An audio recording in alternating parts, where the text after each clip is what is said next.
So my brother just asked me a question which I haven't responded to yet because I figured I would make a video on it instead. He asked what my thoughts would be on changing his gun to an xt60 connector rather than a Dean's connector. Now, a Dean's connector can supply about 60 amps of current through the connector. The xt60 or whatever it is connector of the equivalent size, which I guess is the actual 60 because I don't really use them, I think they can supply around 80 to 100 amps. I'm not 100% sure on the number.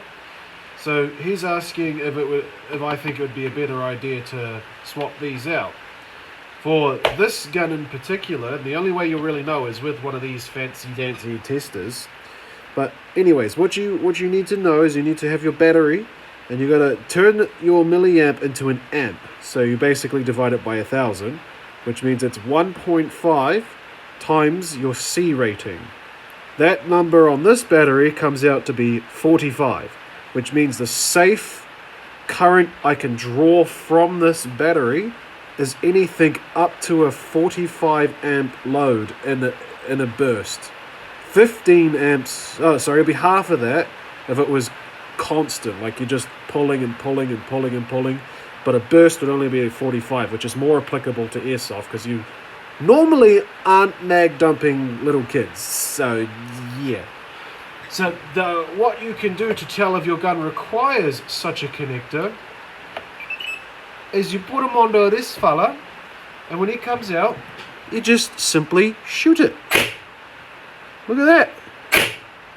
The first one was 20, that's like half. I'm going to reset that because that's a little bit of a high reading, that first one. Can't actually see what it was doing before that.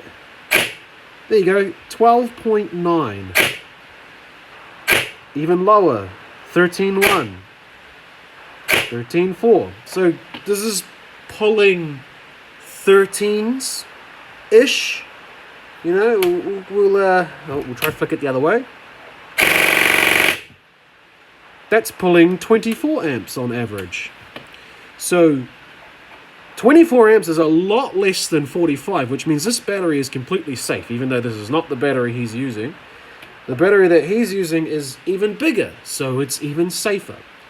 Now, if this connector can supply 60 amps of current, but this gun is only pulling 20 amps, he does not need those connectors. And for airsoft, you just straight up do not need them. They are not required. There is no gun anywhere airsoft related that should be pulling 60 amps. And if there is, you have really major problems. So I hope that helps a few people out, and fucking so